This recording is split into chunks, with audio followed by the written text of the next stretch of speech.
Good morning. It's such a pleasure to welcome everyone to Manchester. I want to thank Secretary Buttigieg, Senator Shaheen and Hassan, Congresswoman Custer, Congressman Pappas, and Mayor Donches for joining us this morning. We're about to enter a massive phase of infrastructure development throughout our country. The Bipartisan Infrastructure Investment and Jobs Act will improve the quality of lives of Granite Staters by making much needed improvements in our local communities, including right here in Manchester.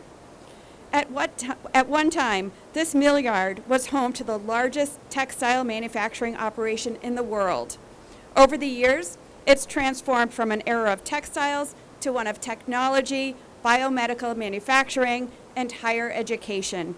Today, it's a hub of what we're hoping will be a complete revitalization of Manchester's rail and multimodal infrastructure.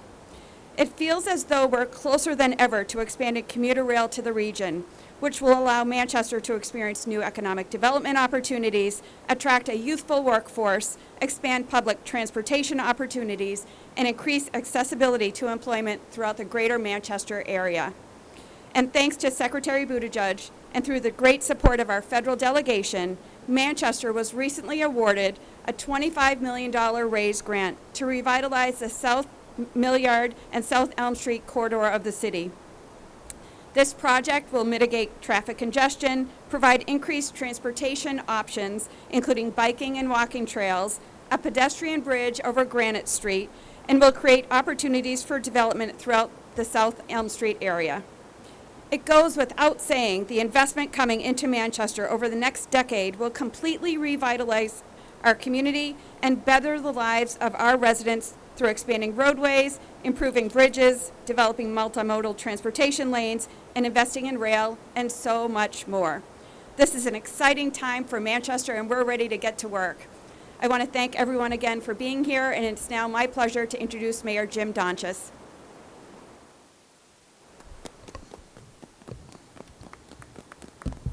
Well, thank you, Mayor Craig, and I want to thank Secretary Buttigieg and our congressional delegation and the Biden administration for helping to bring this huge opportunity, the possibility of this huge opportunity to southern New Hampshire. We've been working to try to bring commuter rail to Manchester and Nashua for decades now. Doing many study projects at the state level, and people really want this.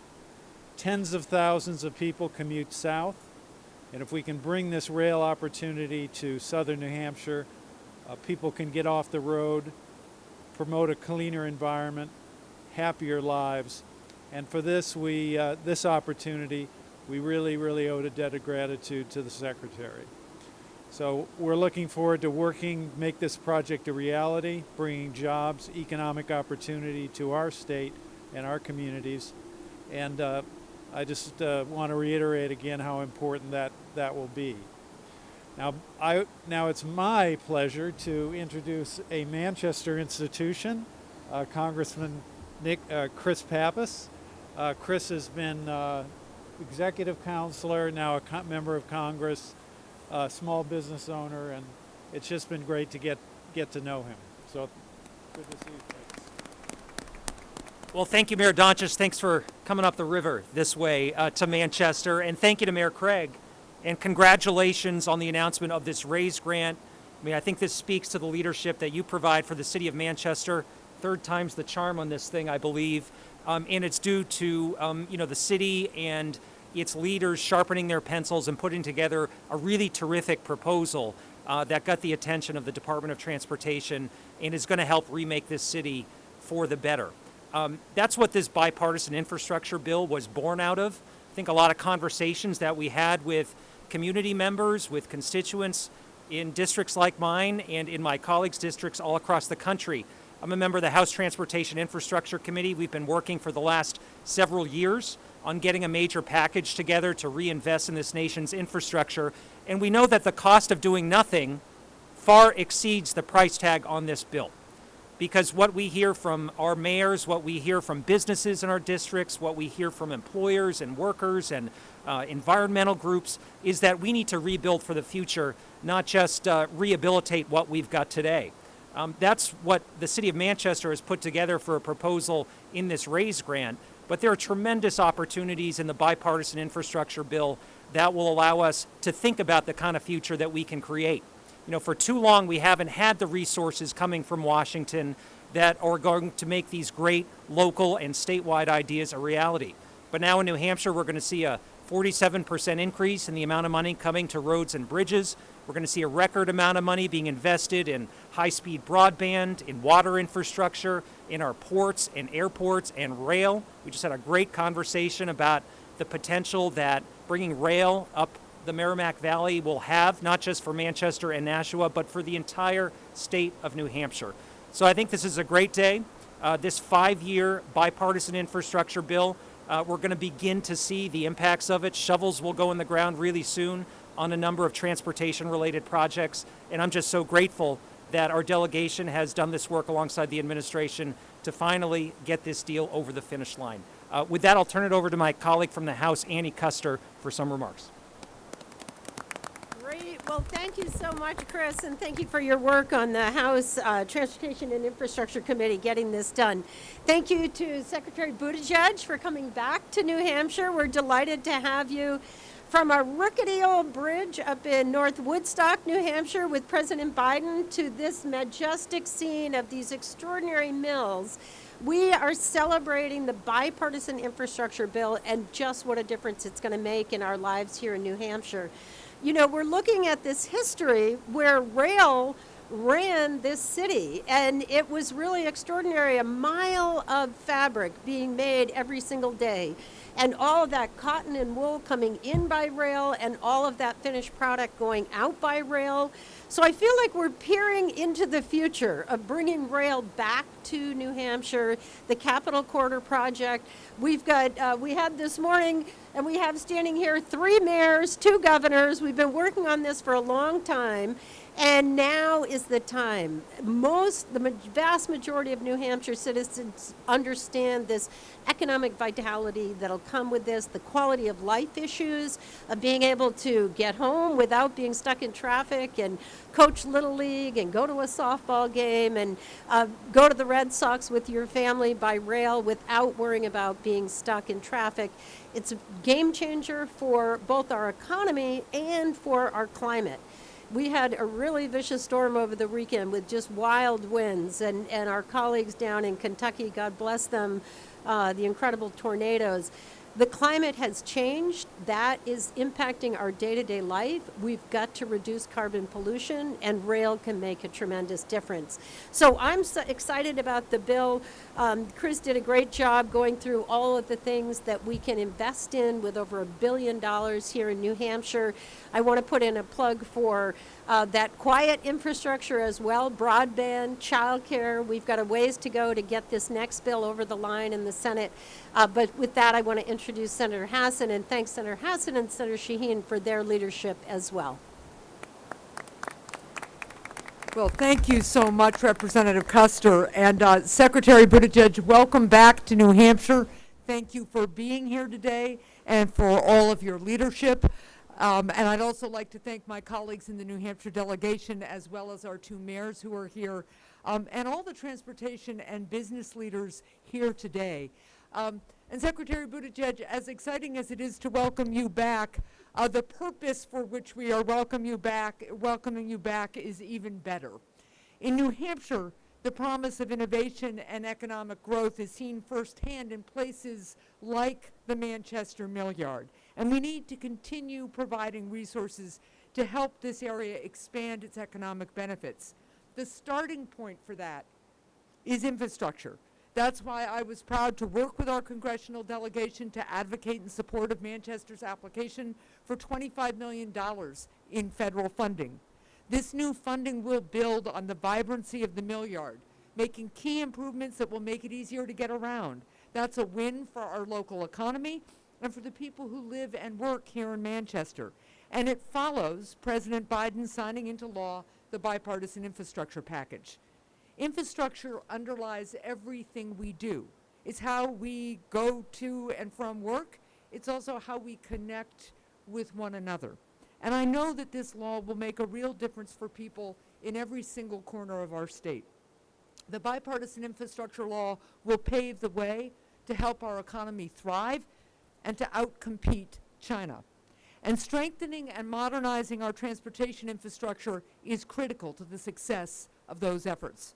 As I worked with Senator Shaheen and our Republican and Democratic colleagues to negotiate this legislation, I focused on key priorities that people, including small business owners in New Hampshire, have been raising for years. We just held a roundtable discussion about one of those priorities, expanding passenger rail, and you've heard previous speakers talk about it, but let's just think about the benefits that passenger rail really has for our state. It's so important, and it's why I worked on provisions in this law that could be used to help connect New Hampshire to Boston by rail. Importantly, passenger rail can help businesses recruit the workers that they need to grow and thrive. It's going to help our tourism economy by bringing more visitors to New Hampshire, and it's going to help our workers and families by helping people get to work faster, reducing congestion on I-93, and reducing wear and tear on highways and on cars. With commuter rail, we can really reimagine what infrastructure and our economy can look like in New Hampshire. So I look forward to working with partners like Secretary Buttigieg as infrastructure investments continue to come directly to New Hampshire. Together, we can ensure that small businesses and families in New Hampshire have the support that they need to thrive. And with that, I want to introduce my colleague and friend and a leader of these infrastructure negotiations, Senator Jeanne Shaheen. Thank you. Thank you, Senator Hassan. Good morning, everyone. Thank you all for being here. I am so delighted to join the rest of the New Hampshire congressional delegation, Mayors Craig and Donches, and of course, our wonderful new Secretary of Transportation, Pete Buttigieg, here in Manchester this morning. You know, I've been talking about the need to invest in infrastructure in New Hampshire since I chaired the Capital Budget Committee in the State Senate back in the 90s. We underinvest in our country. We invest less than Europe. We invest less than India, than China in infrastructure. Until this package, we were investing less than we did in the 60s. We never had a partner at the federal level who was willing to put dollars in the way that we are going to be able to because of this Infrastructure Investment and Jobs Act that is providing the biggest investment in infrastructure in my lifetime, and it's historic. We are very fortunate that we have one of the implementers of this act with us this morning, because we've seen his vision, his thinking about the future and about New Hampshire. He knows the state, and he's had a chance to meet with our people, and he understands why it's so important to invest. He's a former mayor. He knows that it took Republicans and Democrats working together to get this done. It would not have happened without the President Biden and the administration, and it will not get implemented without people like Pete Buttigieg. So we are so happy to have the Secretary here this morning to talk about how he's going to continue to support efforts like that of the City of Manchester that have gotten this RAISE grant. So thank you so much, Mr. Secretary. Well, thank you so much, Senator Shaheen. Thank you for your leadership in the negotiation of this bill. Thank you to Senator Hassan for your work framing this legislation, including, importantly, the rail dimensions that are historic in their scope. So delighted to be with Representatives Custer and Pappas, who have been such partners and friends in this effort. Mayor Donches, great to see you. Mayor Craig, love being in a great river city. You know, people call me Mayor Pete from time to time, and I always take that as a compliment because, of course, mayors continue to be on the absolute front lines of delivering for their people, and we want to be the right kind of partner for those local problem solvers. Thanks to the leadership of the people you see behind me and so many others across the country, we were able to see the president sign into law last month that historic bipartisan infrastructure law, and I'm so excited to be able to be here in Manchester to discuss what President Biden's vision for building a better America looks like. The law represents a once-in-a-generation investment in infrastructure and in jobs. And together with the President's Build Back Better Act, it will create millions of good-paying jobs and make a tremendous difference in people's lives here in Manchester and around the country. It was a little over 2 centuries ago that a small rural community called Dairyfield was renamed Manchester, named after one of the first great industrialized cities in the world in the hopes that it might grow and follow a similar path. And that same year marked the founding of the first Amoskeag textile mill, from which the mill yard area takes its name. So today, of course, we know that Manchester has grown in so many ways, has moved forward in so many ways from its early textile days, and the mill yard, as we know it today, has become home to innovative tech firms, to restaurants, to small businesses, and of course to UNH here. But jobs and opportunities are only meaningful if people have access to them, if people can get to them quickly, readily, safely, and affordably. And that's one of the reasons we were so pleased to award the City of Manchester this $25 million raise grant to support connecting the South Mill Yard to its surrounding neighborhoods. And I can tell you, this was a very, very competitive round of funding. We had about $1 billion to work with and about $10 billion of applications coming in. So the ones that got over the line were those that really demonstrated how they were going to make everyday life better in their communities. The funding is going to help create new roadways, new bicycle and pedestrian paths, and make it easier for people to get around no matter how they travel. It's going to make it easier and safer to walk and bike and reduce traffic and congestion for those who drive. And these are investments that don't just benefit people in Manchester today, they position the city for a future of continued investment in jobs, which is why we look forward to seeing how Manchester will continue to grow through a combination of great transportation and great land use policy and planning. This raise grant is one of the largest that we're awarding this year in our department, but it's just one of the ways that we're investing in jobs and infrastructure in New Hampshire. This state right now, this state alone has over 200 bridges and nearly 700 miles of highway in need of repair. Driving on roads in poor condition creates what I call the invisible pothole tax. It costs the average New Hampshire driver more than $400 a year just in the impact on vehicles. Commutes are getting longer, and those who rely on public transit are spending more than twice as much of their time commuting as those who drive, which is why the President's bipartisan infrastructure law, supported by the folks that you see at my side, is providing to New Hampshire $1.4 billion to improve roads and bridges, $126 million to improve public transportation, including making it more accessible for seniors and people with disabilities, and $15 million that will go to making roads safer so that fewer of our loved ones lose their lives in preventable crashes. It increases the amount of funding available to Department of Transportation grant programs like the RAISE program that is bringing this new development and support to Manchester. And it makes the largest investment in clean drinking water in U.S. history, including dedicated funding to address PFAS contamination, a provision that was supported, I know, by everybody here and I know was championed by Senator Hassan and is going to be so important for a future generation. It's the largest investment in passenger rail service since Amtrak was set up in the first place. And we just had a terrific conversation with elected leaders, with labor and business leaders and community leaders about a potential plan to expand rail service from Boston up to Manchester. I'm grateful for everyone who's part of that conversation. And I'll tell you, whether it's a new rail proposal or the next grant project that comes along, infrastructure will be so important to the future of this community and this region. And I was especially pleased to see how much local energy there is for these discussions, because the bipartisan infrastructure law provides tremendous opportunity for federal investment. We know that successful projects require local leadership, local planning, and local support. And with that local buy-in, we have an opportunity to create a transformative future here in New England. So that's what we're talking about today. That's what we're investing in right now. And this is what building a better America looks like. We're excited about the new generation of union jobs that will be created, most of which require a lot of skill but do not require a college degree, because this is a blue-collar blueprint for rebuilding our country and our economy. So again, I want to thank everybody here for their support and for the work ahead actually implementing this law and making it a success, which I can tell you my colleagues at the Department of Transportation are enthusiastic about doing.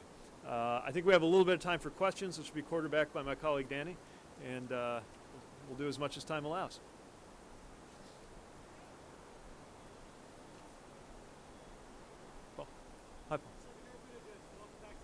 Thank you.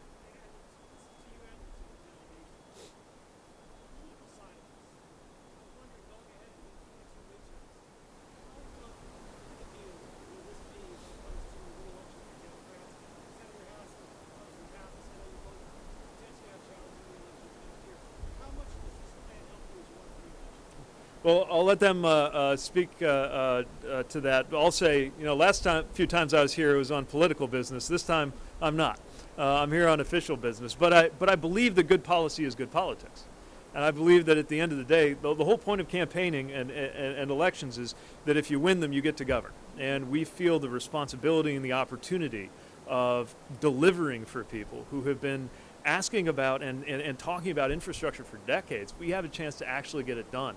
And I know that that's part of what it means to make good on the expectations of those who elected us and sent us into these roles as administration, and I'm sure at every other level. But if anyone else wants to speak to that. Well said.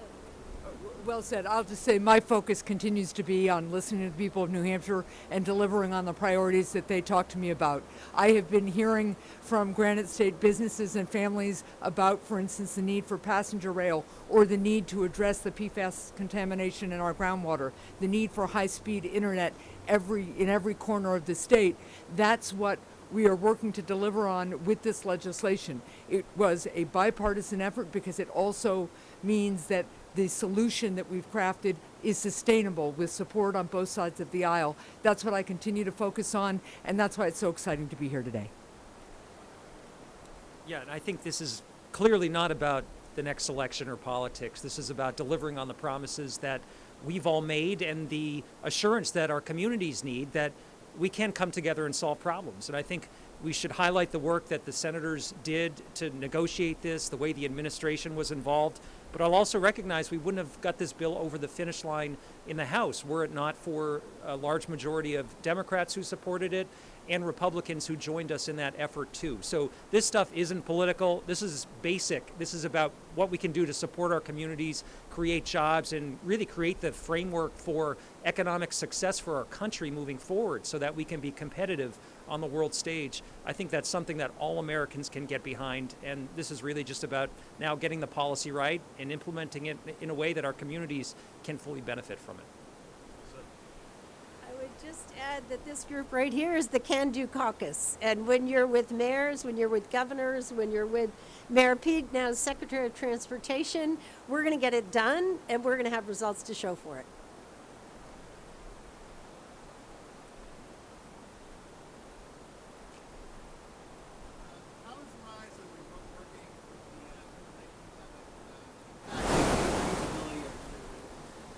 So what we're finding with the changes in work patterns and commuting patterns is that the ways in which people move around are changing, but the need to move around is not.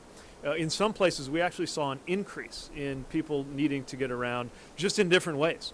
And so what we need to do is have visions that are flexible, that don't assume that the next 30 years of commuting are going to look like the last 30 years. But in many regards, I think the forced separations that came about as a result of the pandemic have reminded us just how important personal connections and face-to-face interactions are. And those are important, of course, not just from a commuting perspective, but in terms of access to loved ones, access to health services, and everything else people count on good transportation to make possible.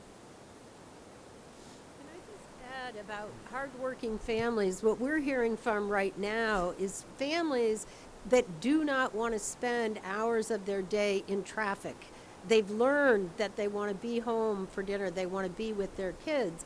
And I think that's going to make a big difference. There are going to be people who are going to work from home some days and go to work some days. And what we want to offer is the most options to make commuting for work and economic activity work with their family life.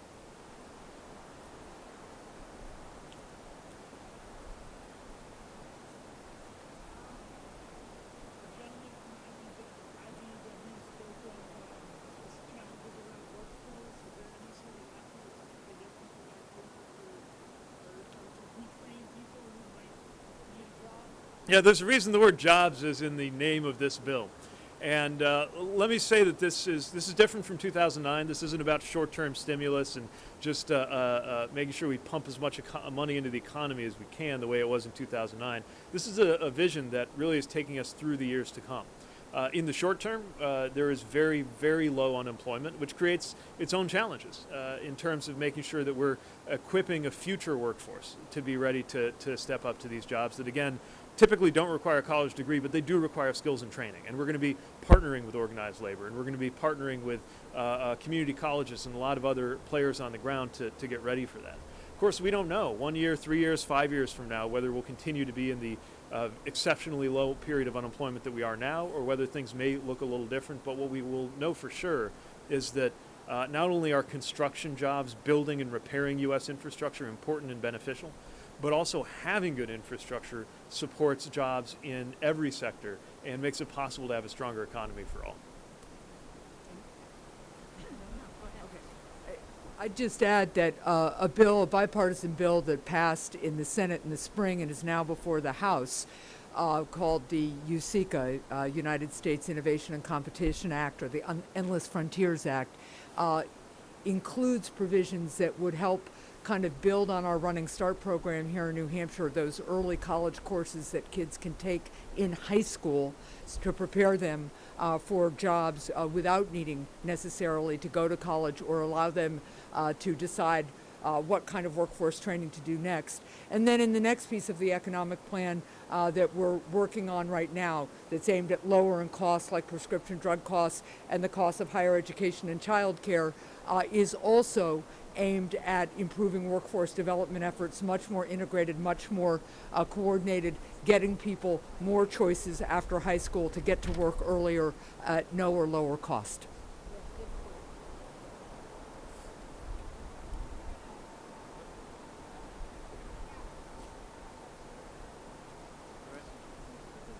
Thanks very much. Thank you all very much.